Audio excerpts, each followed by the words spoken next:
Ladies and gentlemen, welcome to Zebra Talk, the podcast where we shine a little light onto the lives and the untold stories of the people who slide on their knees and count the threes. That's right, I'm talking about the referees, and today I'm joined by somebody who I've been watching most of my life, let's be honest. He is a huge integral part of ECW. He was originally from Tri-State Wrestling, which, later then became ECW. He started his own promotion, Old Time Wrestling, and now you can find him at ECWA and DAWG. Please welcome the illustrious, the infamous Jim Molineaux. How are you, sir? Great, illustrious. I don't know about that. Got to give you a little rub ski or something. I'll take it. How are you doing today, sir? I'm great. How are you? I'm doing very well. I'm pretty excited for this one. This podcast has been a great opportunity for me to get to know, obviously folks like yourself that I haven't really had any interactions with yet, but also there's been a lot of my friends that I've known only through the internet that, I haven't really been able to get to know very well. So it's really cool to not just offer it up to the other people, but, get to enjoy the experience myself. Right. Yeah. I mean, I love doing podcasts because I just love talking wrestling. Yeah, same. I'll go forever. Yeah, I've never had a podcast hit me up that I was like, no, why would I do that? I'm just like, why not? We all love wrestling. We all like talking about it. And who doesn't like getting to share their story, right? True. So let's go ahead and dive on into yours. Let's talk about how you first became involved in wrestling. What are your origins in actually viewing wrestling? I'm sure as a child. Please go ahead. Yeah, as a kid, I grew up watching the WWF. Mm-hmm. I'm one of those dinosaurs that remembers television before cable. Sure. So we only had click. You had to. I was the remote control. My dad would say, go change the channel. Yeah. But yeah, so we grew up in the Northeast in the Philadelphia area. Mm. And so we had the WWF, Bruno Sammartino, Bob Backlund, Tito Santana, Jay Strongbow, like the real golden age of wrestling. Right. And it was the only wrestling I knew. Mm-hmm. I didn't know anything about, any Mid-South or Georgia or Mid-Atlantic or anything like that. Got away from it for a while as a kid. Really, I guess it was still before cable came in, I guess, really. Sure. Growing up in the Philadelphia area at my age, we had our first championship. The Philadelphia Flyers won the Stanley Cup 2 years in a row. So that was a big thing here. So we all got into playing hockey and street hockey. So we got away from wrestling, and then I got into guitars, playing some music, and didn't get back into wrestling till the 80s. Wait. You're telling me you have hobbies outside of professional wrestling? I do. I'm actually enjoying the view you got going on behind. Yeah, actually, you can probably see some of the stuff. There's a couple of guitars on the wall, and there's you got the Stones here and the Flyers thing up here. And this is some Disney and some comic book stuff here. So yeah, I've got some weird taste. I'm a huge comic Disney person myself. I totally get it. And I actually do hockey, so kindred spirits. Yeah. So I got away from it for a while and got back into it in the mid to late 80s. Mm-hmm. And by then cable was around. So now I was starting to see TBS and USA was actually I remember USA carrying Southwest Wrestling before they got the WWF. They ran a couple of months worth of that, I think, maybe even longer. But so I got back into it, and a buddy of mine that I worked with said, "Hey, let's go to a show." I had never been to a show. Sure. My dad had never taken me to a show. So we went. We went to the Great American Bash. It's a pretty good one to start with. Yeah, in Philadelphia at the Philadelphia Civic Center. So that was 88. Okay. And that's what really hooked me. That was when I got hooked to say, hey, I want to try to get into this somehow. And I tried to get in as a manager, had a character and the whole thing, and did a couple of shows for the guy who was running stuff for charities. And knew also in the meantime, knew Joel Goodhart, who ran Tri-State Wrestling, TWA. So I wanted to step up a little bit, and I approached Joel and said, hey, can you use another manager? And he said, no, but I could use a referee. Sure. And he gave me, the sale. Mhm. to come to the school that he ran and everything. And the funny thing is that he guaranteed the first year in the business, I will make back what I put into Oh. the wrestling school. Sure. And believe it or not, I did. Oh, that's pretty cool. He ran a lot of stuff and paid pretty good for a guy just starting out. Nice. So he said, think about it for a little bit. And I married at the time, had kids, Hmm. very young kids. And so money was a little tight, but Sure. he said, think about it for a couple of days and give me a call back. Let me know. So I hung up and called him back 10 minutes later and said, I'm in. I thought about it. Yeah. And showed up the next Tuesday Hmm. and started trained for 8 weeks. And then I did my first show. Now, what did your training consist of? Like, were you training to do rolls and bumps and wrestling? Were you No, training to ref? Like, what was that training to like? ref, Okay. So basically got thrown into the ring Hmm. when the wrestlers were at the point of doing matches instead of, the rolling and everything. Right. Thrown in there and was told, and John Finnegan, my partner in ECW, was the one who trained me. Gave me direction as to positioning and how my count should be and all that. The training that a referee should get. Sure. I don't know what they do now in the way Not of much. training referees. I'm They working just on it. I'm trying to help. take your money, and they throw you in the ring I I guess. I got trained to wrestle, but I was really lucky that the school that I was at, they actually did matches at the end of every. Right.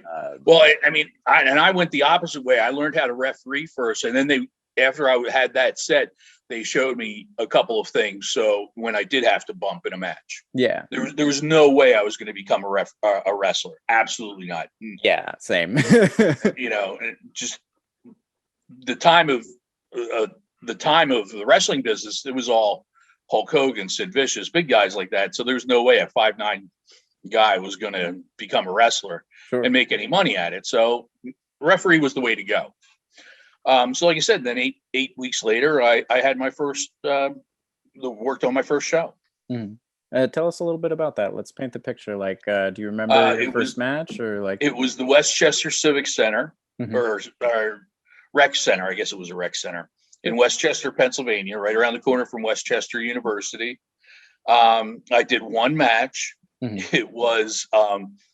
It was Jimmy Jannetty against Glenn Osborne. Okay.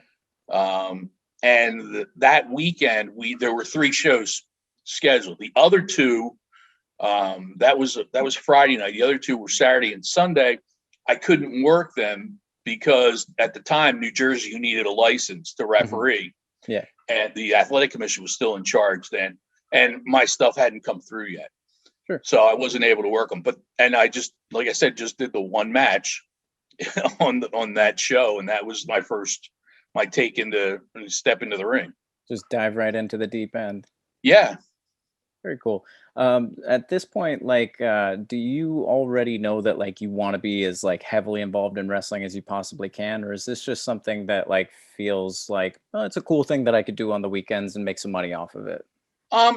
Yeah, that's where it was. Yeah, I could make some money off it because there was nowhere in sight for me to think that I could go to the WWF or Sure. at the time the NWA wasn't Mhm. WCW yet. Just because I was so local and I had a good job Yeah. at What the were you doing at time. the time, if you don't I mind? was working for RCA Oh, out okay. of Camden, New Jersey. We were assembling things for the military. Very cool. So it was good work. I was working 12-hour shifts, and if a project had to be done, you were working 12-hour shifts as many days in a row as you could work. Yeah, it's got to get done. Yeah. Right. And when I think it was when you got 14 days in a row, Mhm. they gave you like a bonus vacation day or something like that. So I was working crazy hours. Yeah, that's insane. Yeah. So I had no intention of going into the business full time at that point. Not until ECW went fairly national, Sure. where we were more regional than the term regional was. We were, spotty all over the country. Mhm. And that was when I thought I could get into it full time. Sure. let's kind of paint a picture for the folks that, like the indies are obviously very, very different, like drastically different from what they were like at the time. What was the environment that you were involved in? Like, were there a lot of shows going on? Was it like hard to get involved? Like, paint a picture for us. Tri-state wrestling wasn't, I wouldn't consider it like what you would consider a traditional territorial promotion, where like when you look at things like Memphis or Mid-South, they're running it 3-4 nights a week, 5 nights a week, all over. Tri-State was running Fridays and Saturdays, maybe a Sunday, and it wasn't every weekend. So 4 to 6 shows a month is what we were doing, and they were all fairly local. We didn't go. We didn't even go into like as far as Allentown, which is an hour and a half away from Philadelphia. So it was all right in the Philadelphia area. Are you guys doing like any kind of television or anything, or is it just like in-person shows? No television, all live stuff. All the shows were rec centers, high schools, that kind of thing, except Joel Goodhart was the promoter. Did 4 shows a year at a larger facility. Okay. Originally at Temple University, before I started with the company, he was using Temple University, McGonigal Hall, which was where the Temple Owls basketball team played at the time. Right. And then he moved it to the Philadelphia Civic Center, where the NWA ran their shows, but it wasn't in the main building of the Civic Center. Where the NWA ran, it was like their arena. Okay. At one time there had been ice hockey there, and the Sixers had played there before they built the Spectrum, which was the arena at the time. So that building was maybe 8,000 seats. Sure. So there were halls. There were exhibition halls that were attached to it. So Joel used one of the exhibition halls. And like I said, they would do 4 shows a year. In those blow off shows, right. Well, he would bring in more people outside of the promotion. With the rec centers and the smaller shows, it would be all of the local guys. We had our own champion, our own tag champion, but it was all of our guys and maybe 2 or 3 names. And then you bring in like some of the names for the blow-offs to like go and do, Right. So, and then with the Civic Center shows, all the local guys would be involved in some sort of battle royal, or the championship matches were on the shows. Sure. But then he would bring in names or matchups, or shouldn't say matchups, but matches that were going on throughout the country on the independent circuit. So at the time, Eddie Gilbert and Cactus Jack were having a big feud, absolutely, all over the place. So they would bring them in. He brought in Jim Cornette and Stan Lane because they were out of WCW at the time. Sure. There was one show that he never was able to do. He had it promoted, but closed the company.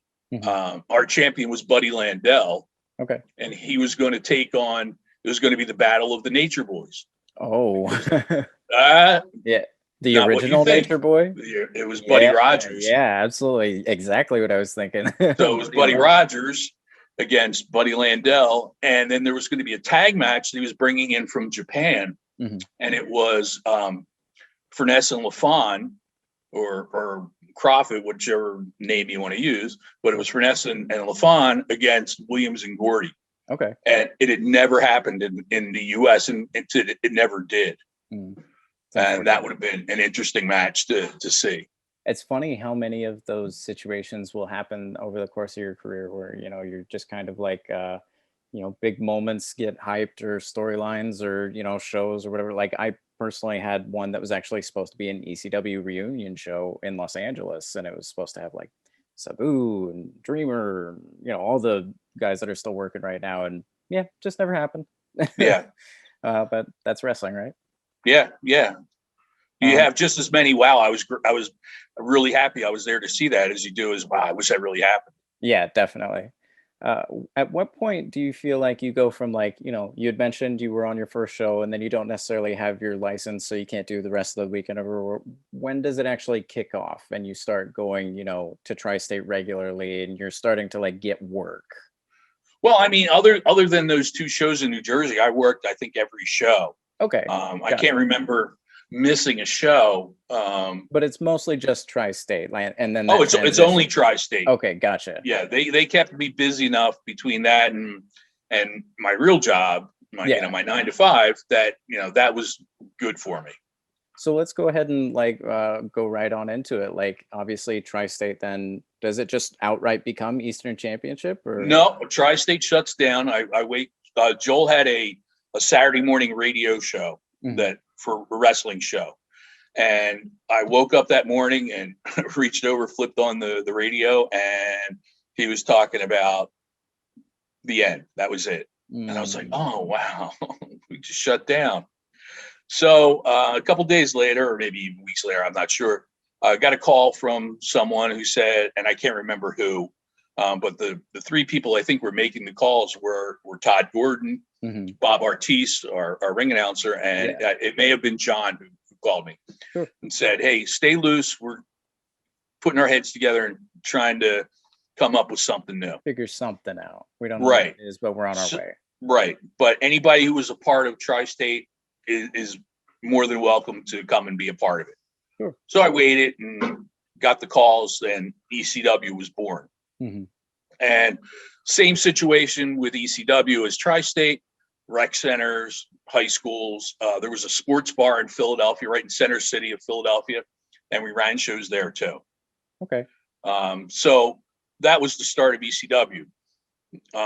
Started growing, getting local access cable TV, not even in the whole Tri-State or Delaware Valley, as we call it, Delaware, southern New Jersey, and Pennsylvania. It was just in South Philadelphia, like a 4-block region. Yeah. I know those. And all those shows were recorded at the sports bar. But we had guys like Nikolai Volkov and Jim Neidhart and Dick Graham, look him up, who was the announcer for local WWF Spectrum Wrestling. So like you see Madison Square Garden wrestling, we had Spectrum Wrestling, and he was the voice of that. And we had him on board as our announcer. So that's where ECW got it, how it got its start. And then, Todd wanted to make it bigger and bigger and get TV. So they got a hold of the local sports channel, and we did a pilot show for them that included Terry Taylor and Ivan Koloff. Sure. And still the local guys that we used. And the sports channel took it, and off we went. So we're still in Eastern at this point, right? It hasn't transitioned. Still Eastern. Before TV started, the bookers were Todd and Larry Winters. I don't know. I was about to say somebody else. Were Larry Winters, and Larry stuck around for quite a while. And then when it was time to do the TV, for some reason or other, Todd went with Eddie Gilbert to be the booker. Okay. And Eddie came in and changed a lot of things around. A lot of people stayed, a lot of people were gone. Brought in feathers ruffled, I'm sure. Yeah, brought in a lot of his own people, Sure. which understand people you can trust to do what you want in your TV. Yeah, I mean, I think that's fairly normal for pro wrestling, obviously, like you're going to use who you trust and who you can count on, right? Sure. So we did our TV tapings at a first set of TV tapings at a place called Cabrini College out near Valley Forge, Pennsylvania. And then we found the ECW arena, which was Viking Hall at the time. Sure. And Viking Hall was owned by a group of mummers. And Philadelphia, that's what everyone looks like. Not sure what a mummer is. Let's hear it. It's part of it's a Philadelphia tradition for New Year's Eve celebration. They have what they call the Mummers Parade, and they have different categories. They have what they call string bands and fancy brigades, and not it's not clowns. I forget what they call them. Anyway, I'm not a fan of Okay. the parade. Sure. But they do it every New Year's Day, and I look it up on the internet. It's hilarious. Sure. But anyway, this is where they built their floats and practice and made their costumes. But they also ran bingo, right? And they also ran bingo out of there, and I'm sure they rented it for weddings and things like that. Right. So that was how we found it. That was what we found before it was the ECW arena. And then we started doing TV there. So for the folks at home that like don't necessarily like, obviously Extreme Championship Wrestling is very, very, very well known and well documented, but maybe there are some folks that are listening that haven't had a chance to see Eastern Championship so much. Let's talk about like what that environment was like a bit. Eastern, I would really consider it the Northeast version of Memphis wrestling. Yeah, definitely. Without all the names that you saw in Memphis wrestling, it was that style. Yeah. Eddie Gilbert brought that style without bringing the names in. Back to Joe Goodhart with Tri-State, he had the same vision of wrestling, but he brought the names in for his bigger shows. He would bring in Austin Idol. He would bring in Jerry Lawler. Sure. He would bring in Wayne Ferris, the Honky Tonk Man. Yep. So it wasn't that different from what we were used to with TWA, but just the names had changed. Right. But that was the picture of it. And again, except for the ECW arena, which, I really wouldn't call it an arena. Sure. we were still doing the, rec centers and high schools. Right. Very much kind of like how we do in independent wrestling now, where you just kind of go wherever you can find a place and try and exactly. Except then high schools were willing to take wrestling shows on. Nobody. It seems like they don't want them anymore. They've learned their lesson after the last 20 years. Well, they learned their lesson from watching ECW. Yeah, exactly. The entire diocese of Camden, New Jersey, will not allow a wrestling show, and it's a big area to cover. It's funny, like you almost like know as you go into a new building these days, like that, by the end of the night, you might not be there anymore. Yeah. So let's go right ahead and like talk about how the transition happened. What was the actual catalyst for it switching from one company to another, or at least one title to another? Well, Paul was working there with us as a manager. He was managing Eddie Gilbert and Jimmy Snuka. I think they had him with anyone else.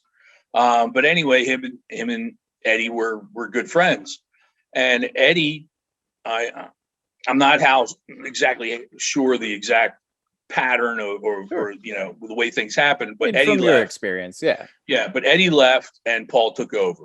Sure. Whether Paul took over first and then Eddie left, or Eddie left and Paul took over, whatever it was. And anyway, Eddie ended up down in booking Puerto Rico, I think, after he left ECW. But anyway, Paul came in as the booker, and Paul's vision was, use a lot more of the modern terms, kind of modernize it a little bit. So extreme was a buzzword. Yeah. So X's are everywhere in the night. Right. We'll still be ECW, but we'll be extreme instead of Eastern. And he brought in some different people when he took over. Definitely brought in Public Enemy, brought in Tommy Dreamer, brought in Taz, brought in Sabu. Well, no, Sabu was already there. I think he had seen Sabu and suggested saw something in him, and saw something in him. And I think Sabu was there before Eddie left. Sure. But that was how that transition happened and why it happened. It was just, you get that buzzword and everybody's talking about it. Yeah, absolutely. Everybody's using it.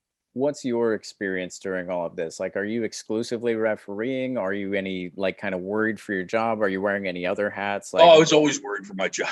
Sure. One of the original Tri-State Wrestling referees, Joe Zanoli, got let go when Eddie Gilbert came in. Gotcha. Because he brought in Kevin Lawler. Gotcha. To referee, and I was like, well, I'm next. Yeah.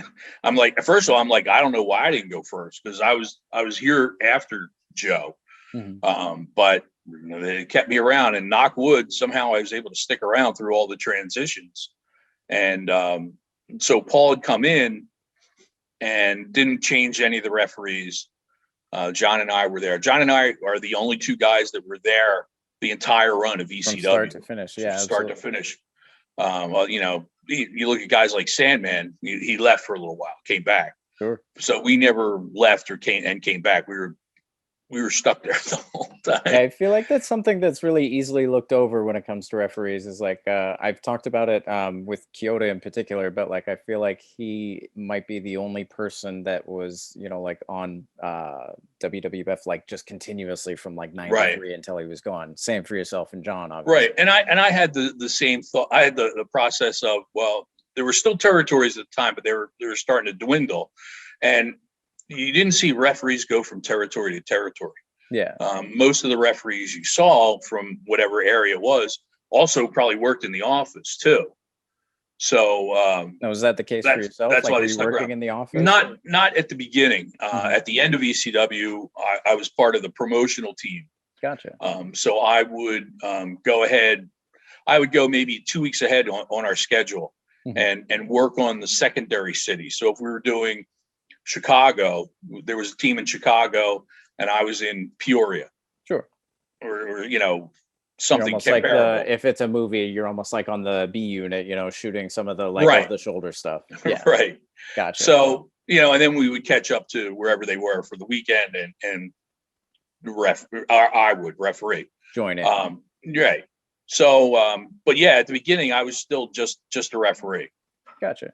So let's talk about like what some of your, you know, I'm sure you've talked about it a bunch, but what are some of the real like standout moments from your experience with ECW? Like what really just like, if you, not necessarily your favorite or anything like that, but like what really just rings out when you think back to those years? Well, I think the first thing I can really think of, and it might be I wouldn't say it's my favorite, because for me, I don't, as a referee, I don't know about you, but I can categorize favorites, you know, because of this or because of that or whatever. But I try to never call anything an actual favorite. They're just the things that pop up that ring out in my mind the most. Right. I mean, before I get to what I was going to say, you know, I did the Eddie Gilbert, Dean Malenko matches. I did Rey Mysterio and Psychosis, 2 out of 3 falls. Back to matches. Yeah.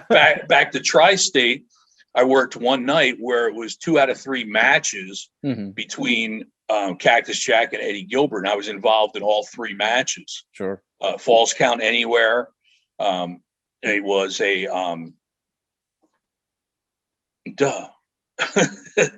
it was a stretcher match. Sorry, it was a stretcher match. So I helped carry him out, and then the last one was a cage match, and I had the key on the outside. But yeah, I mean, and I loved working with guys in ECW like Just Incredible and Jerry Lynn. Not that they were the matches that you remember the most, but they were matches that I had fun with. Sure. You know, the guys I had fun working with. Throw Lance Storm in there too. Great, all fun guys to work with. But the match I was going to talk about was, I think it was the most significant match in ECW's history, is the triple threat match between Sabu, Shane Douglas, and Terry Funk. Yeah, that went 60 minutes without a winner. At the time, you know, you didn't have the internet where you could see everything. Everything was tape trade. Yeah, and I think that was probably the most traded tape, other than the IWA death matches out of Japan. Sure, that was probably one of the most traded tapes ever. And I think that match really put ECW on, you know, on the map. Yeah, you know, everybody was looking at that match. Yeah, absolutely. Is this the point where you feel like, you know, it's transitioned from, you know, being something that like is new and is fresh and you guys are hoping is going to go well, and it's like off to the races after this? Like, what was that moment like for you? I thought things were going to get bigger for us just regionally. Like maybe we could do a bigger building than the arena. Sure. You know, maybe we go back to McGonigal Hall or something like that. There's the Civic Center that, you know, we could have 4,000 or 5,000 people in it. I didn't see it expanding to different areas of the country, which is what we did. Of course, Like I yeah. said, we were regional, but we weren't a national company, but we were spotty in different regions. So we were Philadelphia, New York, Boston, Florida, all of Florida. Then we expanded to Pittsburgh, Buffalo, Chicago, and kept moving, further west and further south in some of the places toward the end before we got the TNT deal. Oh, gotcha. Yeah. And then the end after that. Yeah, it definitely made things very interesting for a very young fan in late '99 trying to find ECW. I had no idea. Like I had stumbled upon a few shows, because I was like a huge WWF and WCW fan at the time, but like I knew that there was this thing ECW out there, and I had seen a couple of episodes here and there, but I could never figure out when it was actually on. I'm from California, so like made it a little complicated, but I was in love with it, anytime I got to take it in, of course. Right. Yeah, I mean, it's funny that everywhere except for Philadelphia, everybody got it like in the middle of the night. Yeah, it seemed like it Philadelphia was like Friday at like 2 a.m. or something. Yeah, we had it when the sports channel changed hands, and it became a religious channel, and we were still on the air. So you would go from Jimmy Swagger to ECW to Jerry Falwell. Oh man, I'll bet that really made the viewers very happy of that. Yeah. So let's talk about like transitioning into like the late '90s when things are just like at their absolute peak. Like, what are your hopes for the company? What are obviously you've talked about you're already doing the like second unit stuff. Like, let's talk a little bit about that. Right. Well, that wasn't until almost the end, the last couple of years of the company, that I was working behind the scenes like that. But I mean, I was still helping out behind the scenes, making sure guys got paid and running errands and doing this and taking guys, sneaking guys into the building and all that kind of fun stuff. Like any good ref, you're a runaround guy. Yeah. So, I think the hope was for a national TV deal, because like I said, we're pocket regional. We're spotty here and there.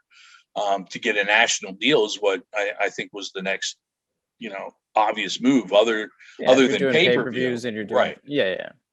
Right. The next big step was pay-per-view before we had the national deal. Sure. And I guess that helped us with TNN. And then that came along, but didn't stick. Sure. And then then it was a scramble to find something national. It never happened.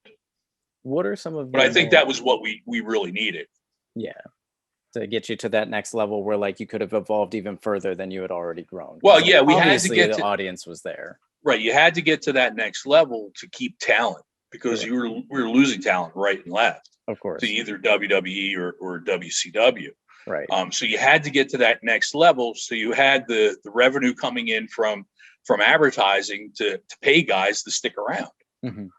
What did it feel like? Did it feel like there was just kind of like an endless stream of talent coming through the doors? Because it seems like, no matter how many people go in and come out, like there's still more stars that are being, developed. Like obviously, Paul and everybody else that was involved had this crazy eye for talent. Like, right. Yeah.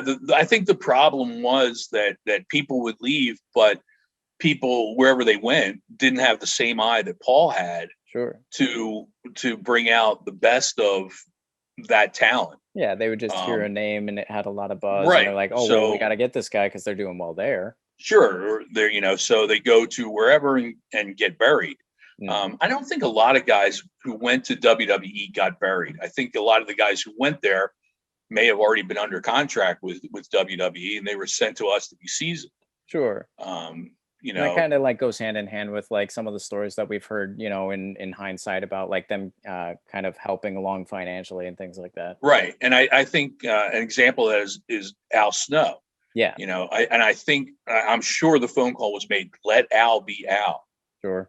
And let him be funny and let him be himself. And it worked. I think Al's one of those guys that if you had contained him, it wouldn't have been as popular as it was. I mean, he's my favorite European champion. I'm actually a huge Al Snow fan myself. One of my favorite matches is I think it's like '94. It's a random just like 10-minute singles with him and Benoit right after Benoit's not Pegasus Kid anymore. And it's just Al in this like maroon singlet with a nice Right. mullet and everything. And they just do this banger for like 10 minutes. So thank you for bringing up Al. You know, it's always I love Al. good to He's hear him great. mentioned. Yeah. Hello, Al, if you watch. Hi.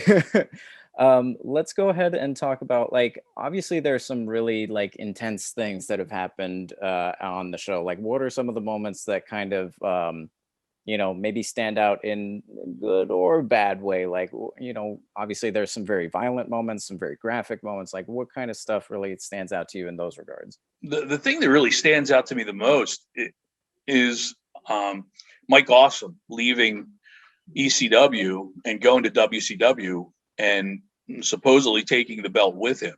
Sure. So, you know, they did the scramble that, you know, however it developed with Taz taking on Mike Awesome in an ECW arena. So it's a WWF guy against the WCW guy in an ECW ring for the ECW title. Which like is a huge moment. Like, right. And I was involved in that from the day I opened the car door in Indianapolis. They're like, we need you. And so I went to, it's funny, the Chinese restaurant in Indianapolis, and, you know, all the guys are sitting around and Paul's in the middle. It was like some sort of like Sopranos moment. Nice. You know, and was given instructions. Talk this over. Was given specific instructions what to say to Mike. So then I had to go to Mike Awesome's hotel and met with him, and he had WCW security with him. And, you know, was very specific and went like, you know, I couldn't say a instead of the. Yeah. it was everything was very, very specific. He agreed to the terms, went back. Okay, here's what's going, you know, he's okay with it. So then went back again to the hotel with Tommy as the moderator and Taz also. So he knew what was going on. Went over the match. Meantime, the show's probably just about starting. And and you're still trying to get all these ducks in a row, hoping that everything's so. I mean, off. By the time I got there, the show had already started, and Mike Keener was the only referee there other than myself. Sure. So Mike knew something was going on, and I would be there. But nobody knew what was going on, and so I came in, got dressed, was told, "Okay, we're going to do it now." Went out to the ring, and it, you know. The match happened, and new champion Taz and Mike went back. Mike came in through the crowd and went out through the crowd. He trusted going through the crowd more than he did coming through the locker room. Kind of understandable for the times, like the 90s. I don't know. We had some wild fans. Yeah, that's a fair point, actually. The boys might be a little bit more controllable than the fans. So yeah, and it was funny because that weekend my parents drove into town. They'd lived in the Midwest at the time, and they came into the show. And they were like, what is going on? They had no idea of what was. There are so many levels to explain to you right now. and my head spun for the whole weekend. I can imagine, or I can't imagine. I mean, the gravity of that kind of a situation is just like almost incomparable. Because like now, obviously, we've got the thing going on with Omega and like Impact and AEW and New Japan and all that. But like, it's not necessarily as like, you know, you had mentioned, like it was like almost violently dangerous to be doing something like this at the time. Yeah, and it would have never happened before. Sure. So it was very, you know, earth shattering to the wrestling news. You know, I'm sure Meltzer was all over it. You know, when it happened. So obviously you're playing a very like important role with the company at this point. You had mentioned, you know, like when you first started, you were kind of like hanging on to your job as much as you could. Obviously, I'm sure you've, you know, gone full tilt into refereeing at this point. But like, where's the moment where you felt like, you know, like I'm not a guy who's doing refereeing, like I'm a referee, I'm a career referee, like from now until whenever. I can't say it's when I quit my 9 to 5, because when I quit my 9 to 5 was when I was offered the position to promote behind the scenes. I think it was somewhere before that. I think it was when I think probably when we did pay-per-view might have been the moment where I said, wow, I can do this full time. It's pretty amazing when you have that like, you know, I'm not like trying to be a professional wrestling referee moment. It's like I am a professional wrestling referee. Right. I mean, maybe it was even before that. It could have been when we started traveling. Mhm. You know, first trip to Florida. Wow, this is cool. They're flying me. They're paying for me to go to Florida. Man, somebody paying you to travel? That sounds Yeah. so nice. Yeah, I know. I wish it would happen now. We're doing our best with the Zebra Talk Fund. So obviously we're getting into the late 90s. Let's, we don't want to like bum the crowd out too much or anything like that, but let's talk a little bit about what your experience was like when the doors were closing. What was that like? I was one of the Kool-Aid drinkers. I didn't want to believe that it was shutting down. I had all hope that, negotiations were going through the way we were told they were going through. Sure. Even the weekend of shows, I was like, hey, am I supposed to? I'm supposed to go to I forget where I was supposed to, somewhere in Iowa. I Yeah. was supposed to go to Iowa to promote, and they're like, nah, don't go yet. Don't worry about it. Like they're like, hey, we didn't get you a ticket yet. Don't worry, we'll let you know. And I was like, come on. Yeah. So that was when I kind Writing's of, on the wall. yeah. And again, a lot of people weren't, we had shut down from shows, but the TV was still there a little bit, Mhm. and that was then that started having problems, and then Paul showing up on WWF on a Monday Night Raw. That's a pretty significant. Didn't help any either. We're done. Yeah. Right. So, I mean, we had always heard, I'm negotiating with Fox. And, whether it's true or not, I tend, and I have no problem talking to Paul, not that he's called me or anything, but sure. I think the negotiation for Fox was him negotiating the part for Rollerball. Gotcha. Yeah. Whether he would have used that money to help ECW or not, I don't know. But anyway, so when it shut down, I was like, oh man. And I was hoping that I would get a call. I never reached out to anyone. So it shuts down, and I'm like, well, I got to get my creative juices running. So the Monster Factory training school is local, still is. Yeah. And I went to them, and they were running shows, and I was like, hey, I'd like to help out if I could. And they were like, yeah, okay. So that was what I did after ECW, and started working. I had to go back to a 9-to-5 job. And luckily, my wife worked with someone whose husband had a courier service. Okay. So that way I didn't have to be in an office or be in a warehouse where I would strangle someone. Yeah. Because I'm so used to being on the road or being by myself or whatever. So I was able to kind of be by myself with this. In the meantime, and so just on that, finish that end of it up. He was leaving the accounts that he had in New Jersey and just staying in Pennsylvania. So I took over his New Jersey account. So that's what I do now on a full-time basis behind the scenes is I have a courier service. Gotcha. So back to the Monster Factory, they were like, yeah, hop on board, because they were running shows about once a month. Okay. And the place that they were running, and I was helping with the training a little bit.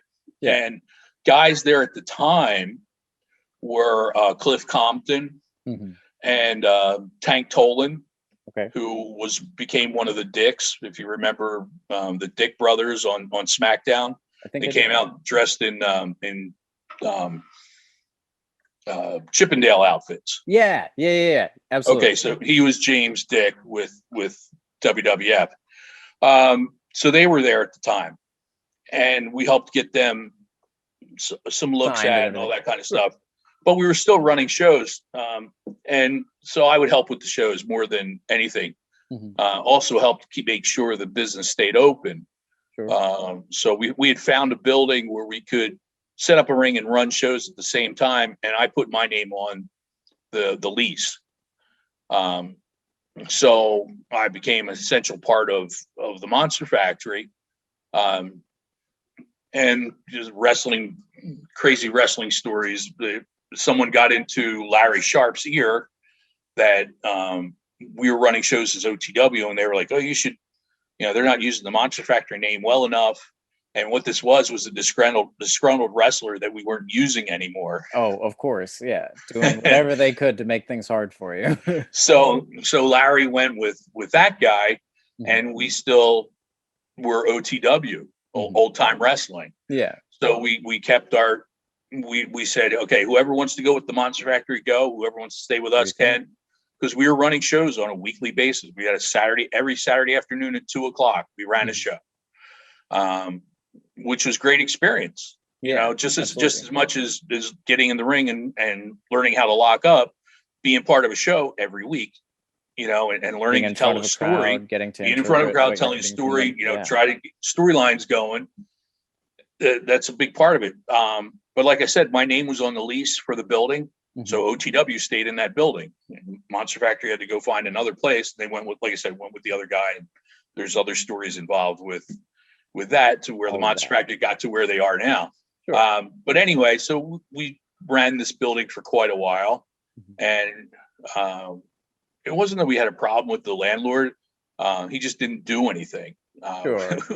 we would run shows in the rain, and you could see it leaking, the roof leaking, and it was leaking like Niagara Falls. And as the show's going on, I'm throwing buckets of water out the back door. You're like going into the ring like, hey, don't slip, brother. Right. So we found how many times you see like just like huge influential like professional wrestling companies, you know, not unlike ECW, in these buildings that like they're just kind of getting by, like hopefully the whole thing doesn't fall down on top of us. Right. Yeah, we used to send guys up on the roof to shovel in the wintertime, to shovel the roof. And we always sent the lighter guys up too, just in case. Cruiserweights, get up there, let's go. So then we found another building, and my partner, who stayed with us from the Monster Factory and stayed with OTW, he moved to back home to Canada to be closer to some family that were having some health issues, and he stayed there. So that left me running OTW with weekly shows. So we were actually running 5 shows a month, every Saturday afternoon, and then one night show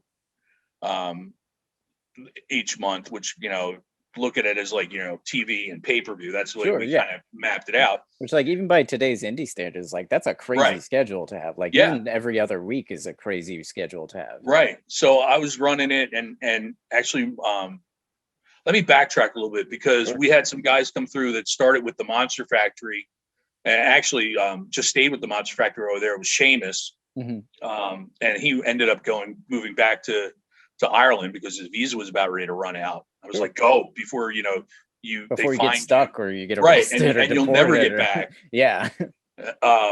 And also, he's now known as Damian Priest. Was there, and he was OTW champion for a while. And QT Marshall was one of our guys also. So there's a few and I apologize you had around there. And I apologize for anyone that I missed, because there are a couple other guys. Nick Camarado.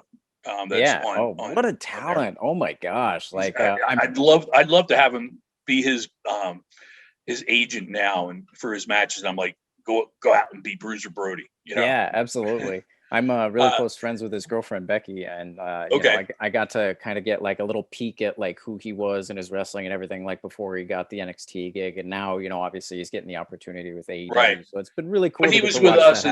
He was with us, and then decided to go to the Monster Factory and got through to where he is now through them.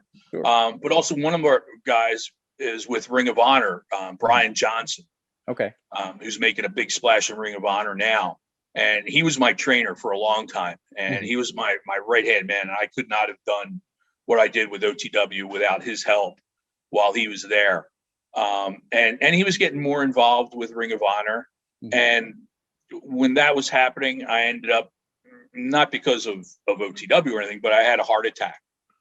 And everything's great as far as I know. Yeah, I mean, you're still sitting here, right? If you see me go like this in the middle of it, it was a good run. Jim, can you hear me? But yeah, I had a heart attack, and I had 3 stents put in. Actually had what they call the Widowmaker. I had a 99% blockage coming into my heart. So between that and Brian getting more involved with Ring of Honor, and I said, all right, now it's kind of time to change things around. So I got rid of the building. Actually, if you know the name Matt Tremont, from I mean, people should know who Matt Tremont is. If you don't know who Matt Tremont is, pause this, go Google. Just, you know, you're We'll gonna see wait a lot for of you. blood. But yeah, Matt, I'm good friends with Matt, and he took over the building that I had. He took over the lease, so he's got Sure. H2O there. Yeah. And I packed up the ring and put it in storage, and we became like a regular indie company where we would run shows here and there.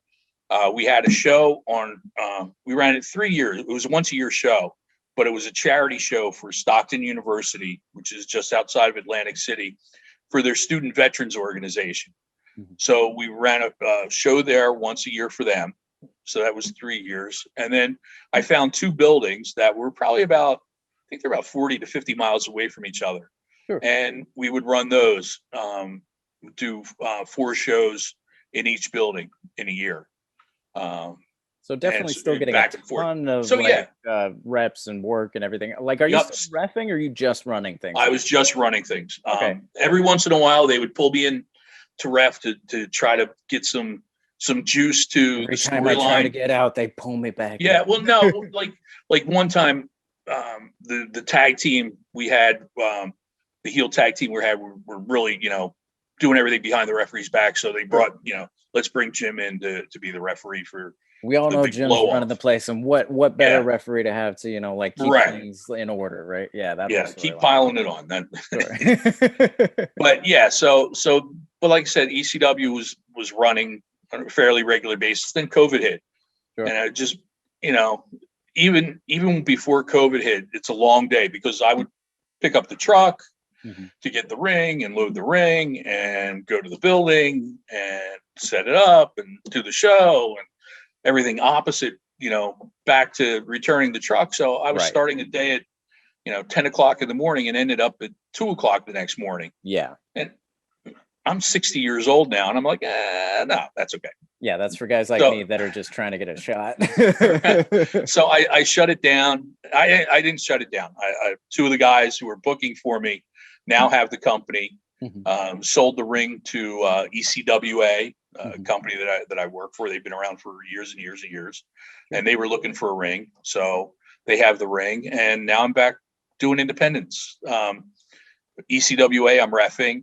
You mentioned in the beginning, Dog, and I'm their corporate head.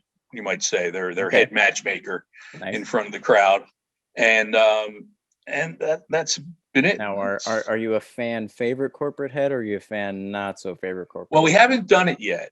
Okay. They're coming back in June with their first show. Nice.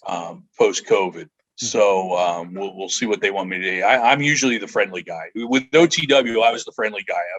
I looked at it as the guy who runs the company for the fans. So I would say, hey, it's not up to me. It's up to the fans. Do you want to see that? Yay! Yeah.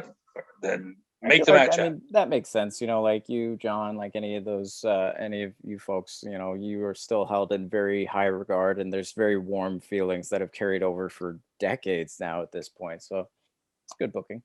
Yeah. For those of us that are for the folks that are listening that maybe aren't as familiar with ECWA, do you mind letting them know like what the like words are for the initials in case they need to look it up? Yeah, it's Eastern Championship Wrestling. I want to say Alliance. Okay. I think, or associate. I'm pretty sure it's Alliance, but they've been around for a long time. Find it through Jim's. I'm just so just go with initials for companies anymore because there's so many of them. Right. But yeah, they've been around for 45 years. Started by Jim Kettner, ran out of Delaware, changed hands a couple times since, and now they're running here in New Jersey. And when I sold them the ring, they were like, "Hey, do you want to come in and work the Super 8, which is a big tournament they have every year?" Right. I was like, "Yeah, cool." So I did that. That's the first time I've been in the ring and as a referee in front of a camera for 7 years. Sure. So yeah, it went okay. I made it through, and since they're bringing me back, and like I said, I'm involved with Dog. With that capacity, and there's a fan fest coming up in Hamburg, PA, which is, if you don't know, Hamburg, PA is a famous place that the Hamburg Fieldhouse is where Vince Sr. used to do TV. Sure. So they're doing a Legends of Hamburg fan fest, and so I'm doing the fan fest, and then afterwards there's a show, The company's called Outbreak Wrestling. Okay. And I'm going to be sticking around for the show. What they need me to do yet, I don't know. We'll find out. But and then I'm back for ECWA in September. Okay. And take the rest. I think they take the rest of the summer off, which is fine. It's nice to see things like getting up and getting going again. Yeah, I mean, it's basically with everything I'm involved with. I'm looking at every, equal to a show once a month, which I guess is okay for what most people do in the indies nowadays. Yeah, absolutely. Like if you're getting regular bookings at all, you're doing pretty well. Yeah, I mean, sure, I'll take more. I'll take more bookings. We need to get some bookers up in here. Hello. Let's talk a little bit about, you mentioned that you were kind of like with John pretty much through the whole duration, and obviously you had a bit of, or an extensive amount of like being a trainer yourself. What do you feel like, we mentioned at the beginning, there aren't really so many like organized ref training situation these days. How do you feel it helped you grow into the referee that you are, that you actually had somebody with you on hand that knew what they were doing? And then in turn, what do you feel like you brought to the table for referees that you may have trained? I thought it was tremendous because I think the one thing that's important about referee training is you make it as real as you can. You have to believe it too. Yeah. I hate to point out negatives, but I think a lot of times on television now, referees are getting buried left and right, and they're left looking stupid. That was one thing that knock wood, I don't think I was ever happened to me. And guys looked out for referees. I don't think they do that anymore. I can remember doing a show at the arena, and Kevin Sullivan going over a match and saying, "Wait a minute, that makes the referee look bad. Jim, what do you think?" And I'm like, "I'm sorry, what? You talking to me?" A comment like that on the indies now is like immediately like a light bulb goes off in my head. Like that is quality talent right there. Yeah. And listening to people go over their matches now, I can hear, and this was part of when I was running OTW, like, that buries the ref. Don't do that. Yeah. Here, go this course, change things around here and there. You can still get to the point you want to, but without making somebody look foolish. Right. I think it kind of like says something about how, not to bury anybody or the indies in general or anything like that, but like I think it says something about how bad things have gotten on the indies and some other televised places or whatever. But like the fact that something like Jericho having a big, like speech at the beginning of like Dynamite tapings that got like really famous in like the dirt sheets and stuff like that about people treating the referees with respect, like, right. Or like I had, I was fortunate enough to do a show with Bob Holly at one point, and he like stopped everybody at the end of the booking meeting and like made a point of like telling everyone like, hey, take care of your referees and don't bury them, because like it's just going to make the company look bad. It's going to make you look bad. Like it's unfortunate that things have gotten to the point where they are.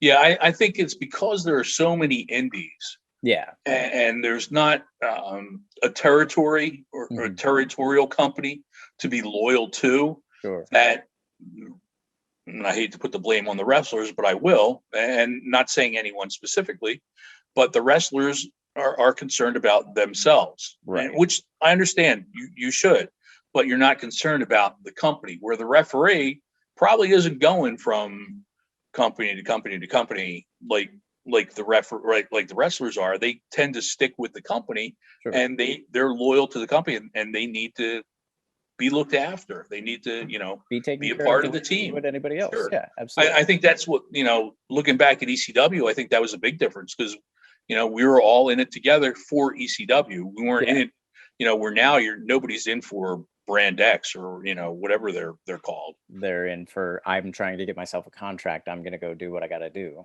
Right. Sure. Did you have a hand, like firsthand, in like training any referees throughout your time, like when you were in OTW and Monster Factory and all that stuff? Like, yeah, Adam Galt, who's out there on the indies amazing now. Actually, he talked about you training him on his episode, but it was weeks and weeks ago that I recorded it. Yeah, Adam's friend of mine. Really good. He's one of those guys that when the biggest advice I gave him was make your counts and enforce your rules like they're real. Yeah, absolutely. And, if you can convey that realism, that sense of realism to the crowd, you're working great as a referee. Yeah, definitely. I've always really admired Adam's style, like even just down to like his actual pinfall counts. You know, like there's just something so intense and so serious and so deliberate about the way that he does Right. everything, and it's definitely a compliment to do. Yeah, I don't think referees are told this now, but count your count. Yeah, If they don't kick out, that's on them. sure. And you have to be, as a referee, you have to be willing to take that chance that they're not going to kick out, and you'll probably, get into a fight But backstage. you But know, but your your name promoter, is still intact. Yeah, better back up the referee yeah, definitely. because he counted his count like he's supposed to. If you didn't get your shoulders up, that's your fault, buddy.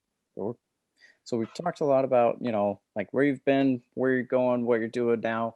We're kind of winding things down a little bit. Thank you very much for being here. I do like to offer folks the last couple of minutes of the show to, promote. Obviously, we've talked a bit about how Dog is coming back around, ECWA. You've got Super 8 and, booked Right. once a month, which is pretty great. As I try not to look at my phone where I have all my dates. If there's anybody in particular that wrestler wise, referee wise, obviously Adam, is doing very well for himself, but like couldn't sing his praises more. Just as a personal friend, like I have a very great relationship with Adam, and as a referee, like absolutely incredible. Definitely Adam. Adam is really good. If you're in the New Jersey area and whatever it is, they start running shows, go to OTW. Yeah. They're a family product, which we don't have a lot of in New Jersey. Mm-hmm. There's more deathmatch stuff in New Jersey. Nothing against them, Sure. but there's nothing for a little kid to go to, and you got to start somewhere. Yeah, I have a feeling a 6-year-old probably isn't going to be into Matt. Yeah, it's not a good idea. It's not really good parenting. Sure. But yeah, if find OTW, go to them. Come see me at Dog. ECWA, they do family. Dog and ECWA do family shows. Absolutely. So check those out. Check any family show out in your area, and take your son or your daughter. Yeah, they may not be getting the internet buzz that some of the other places are getting, but like they're putting on a quality product as well. Yeah, you have to support you have to start the kids somewhere. Yeah, absolutely. That's how people grow into what we have now, obviously. Right, and those wrestlers that they'll see first will become their heroes. Absolutely. And when they make it to TV, they'll be like, "Wow, I saw him 5 years ago. I watched him the whole way." Yeah. Right. Absolutely. That whole thing. But yeah, so as far as coming up, I've got a virtual signing. This is going to be fun. A virtual signing nice. on June the 19th, from 3:00 to 5:00. And I'll be doing it with Francine from ECW. Okay, that'll be cool. Which will be fun. I told her, I said, we really need to tape the car ride more than the signing, which will be fun. But yeah, I haven't seen Francine in a long time, but I talk to her all the time, and we've known each other forever. I've been wondering for a while, like I haven't actually gone to one, but like, how do you actually go about doing a virtual signing? Like, what is that? I'll let you know. Yeah, like, I don't know. I've never done one either. I got a date in the building, and I'll let you know. Yeah, no, it'll be on the internet, and if you follow me on Twitter at Jim Molineaux is my Twitter handle. We'll be putting up there the link, and I'm sure Francine has it on any of her of course media outlets. So the 26th of June, I'll be at Dog in Glassboro, New Jersey, and it's DAWG Wrestling. And that's they'll be in Glassboro, New Jersey. I mentioned it before, the Legends of Hamburg Fan Fest at the Field House in Hamburg, PA, and that is on July the 24th. Okay. And the Fan Fest is from 10:00 to 4:00. And then after that, Outbreak Wrestling will be putting on an event, and I believe that starts at 6, maybe 7:00. Check with keep your eyes open, folks. Yeah, check the internet for those. Nothing for August, so you people are looking to book a old fat referee. I'm on my way, brother. August is open, and then I mentioned ECWA on the 18th of September in Monroeville, New Jersey. Where they run their monthly events, and that's at 7:00. And that's it for my schedule, as far as I know. I've got some podcast things lined up here and there. A couple things I can't. What this? Yeah, a couple things I can't talk about yet, but we'll see what happens with those. Perfect. Any other socials that you need to get over, or is no? That's the only one. I can tell people where they can go in as few words on Twitter as without having to have a whole Facebook conversation. Sure, absolutely. But check out my Twitter; it's fun. I goof on people, and I goof on myself, and I do a song of the day, and I've really been enjoying those. You have very good taste in music, so thank you for putting those. Thank you. I try to. Oh yeah. Well, I back to the song of the day. I just try to come up with songs that make people go, "Oh, I never heard that. Maybe I'll listen to it." Or, "Wow, that was a cool song. I remember hearing that." Definitely. Go back and check them out. Let's get also your new brand over a little bit. My shirts, the Referee Club, 1, 2, 3. Very cool. I'm doing a bunch of parody T-shirts that are available on TeePublic. Okay. So I have this. I have, instead of Austin 316, I have Referee 123. There you go. 1, 2, 3. Yeah. Get it? And then go ahead. And then the last one I have, instead of ECF&W, it's EC-Ref&W. Writes itself. Put in the fake laughter there. There you go. So yeah, I'm coming up with some parody shirts just for shits and giggles. Absolutely. Got to do what you got to do. I do like to give people a chance, if there are any wrestlers that you think folks should like take a look at, anybody that you think's like coming up that you work with closely, anybody you had a hand in training, anybody come to mind? I'm going to tell you to look for one guy, and he's basically retired. Mm-hmm. And I think if enough people look at him, maybe he'll come out of retirement. Sure. Maybe he'll come out of retirement. Adam Chandler. Okay, I have heard that name before. OTW guy, and he's been looked at by the WWE, and he's married now and has one child and one on the way, and sure. Kind of thing. So maybe it's time to hang it up. So maybe if we get enough people looking at him, we can get him to come back. Every time he tries to get out, we bring it back in. Well, thank you so much for being here. I really appreciate your time today. It was a pleasure to get to talk to you and get to know you a little bit. Thanks for having me. It was fun. I could talk wrestling forever, but my battery's almost dead. Oh, well, we better get off of this here pretty quick. Thank you, folks, for being here. We really appreciate you joining us, whether you're listening, watching. Thank you again to Jim Molineaux. If you would like to support the Zebra Talk Fund, which is our monthly travel grant, unfortunately, refs often don't have a chance to get paid for travel, so we actually created a grant that helps fund folks getting out of their area and into new areas. Head over to prowrestlingtees.com/ZebraTalk. All of the proceeds from all of our merch sales go directly to that. If you would like to find us on social media, we are at all of the socials, Instagram, Twitter, YouTube. It's all ZebraTalk123.